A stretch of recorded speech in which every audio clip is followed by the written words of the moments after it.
give you to close out with. So remember this another Jewish story. There's a guy by the name of Jacob, and we're familiar with that, so I'll fast forward to this point. Jacob is meeting with Esau. All right. He's got to cross the river to meet Esau. So what does he do? He sends care packages to him, Yes. love letters to him. Remember that time when we were kids? Remember that time? I fell off the bike and you helped me. And he's hoping that Esau's not going, I remember that time you robbed the birthright. That's what I remember. Remember that time I threatened your life and told you I better not ever see your face again. That's what I remember. And everybody's gone. Everybody's gone. And Jacob's by himself. And now he crosses the river at night. And what happens? What happens? He wrestles with the man till the breaking of day. Yes. And this wrestling takes place now. Okay?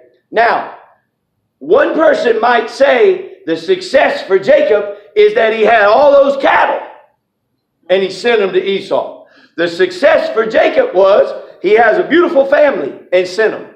The success for Jacob is he's been able to work a con on everybody and somehow win. Yes. And still be alive. Put it in modern day terms, he basically cheated every casino in Shylock, beat the house, walked away, and lived to talk about it. All right. But now he's by himself. He's crossing the brook, or the river. As he's crossing, he's not thinking about being attacked. And out of nowhere, he bumps into somebody in the dead of night and they start fighting. Now, Jacob was something. Because whatever picture you want to put on that, an angel, God himself, Arnold Schwarzenegger, it doesn't matter. Whatever you want to put in there. Jacob was holding on and holding his own with this guy. And if you read the scripture, it says that while they're fighting, he cripples him first. He touches his leg and his thigh, the hollow of his thigh. So he disconnects him, disjoints him, puts something on him, right? And then after the fight, he still can't beat Jacob. All right. And finally decrees to him, let me go. Let me go. And Jacob said, nope, not going to let you go till you bless me. All right.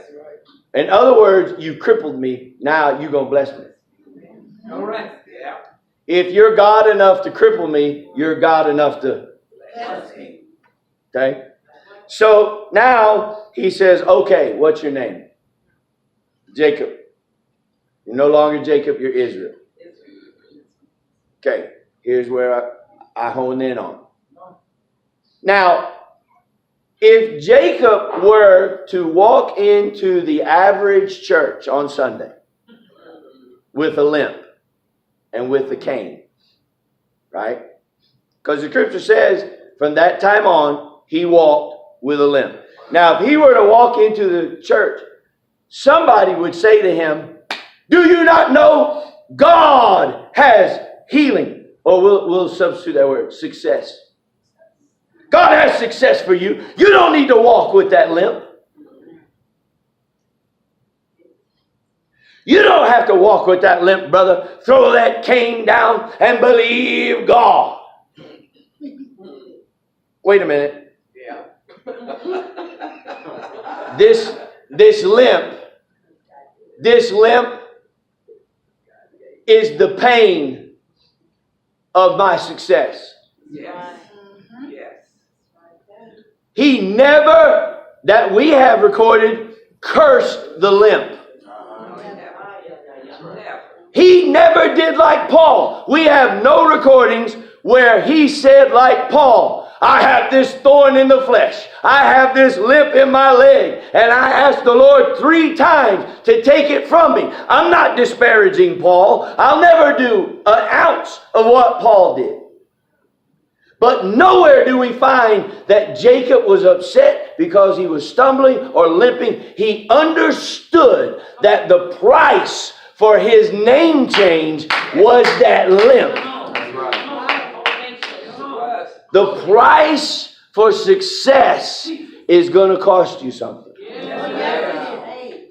So whatever your definition of success is, you are not going to walk away unscathed. It's just not going to happen. You are going to pay for it. You are going to walk away with something that leaves you scarred, with something that leaves you limping, with something that leaves you having a little bit of something there that when you think back on it, you say, oh man, but you don't know the price that I paid for this. You don't know the price that I paid for this. There's a scripture that says that there's one of David's mighty men and he fought for a pea patch, a little plot of land. A pea patch. And he fought so much that his hand, the King James says clave. His hand clave to the sword. He fought till everybody was dead. And he couldn't even let go of the sword. His hand wouldn't even let go of it. The muscles were so tight. And somebody would say, why did you fight over that stupid pea patch? Because that was my pea patch. All right. So the definition of success, whatever you define it as, I want you to identify it. I want you to realize you're closer to it than what you probably thought you were. I want you to realize you do have success in some areas, and where you don't have success, you're going to keep working on it. And the other thing is that the pain of success will be there. It'll cost you. It'll cost you. It was Elijah's depression to be as close as he was. It was Moses' leading the people up to the promised land but couldn't go in. Could you imagine that? All Moses did, all he did, stood down Pharaoh, threw the rod down, picked it back up, put his hand in his coat, pulled out a leprous hand, split the Red Sea. Massive things that got to talk to God face to face. Watch the handwriting, all of that. Successful. Yes, that's the ministry I want. But the limp, the pain of the success was you don't get to go in.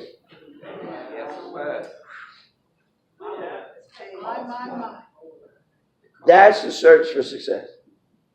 So before you put your finger on it and say, I absolutely want that, are you willing to walk away with the limp? All right, man. My word, yes. Are you willing to walk away with the scars? Are you willing to, after the crucifixion, come back and stand there? Because you would think after the crucifixion, Christ had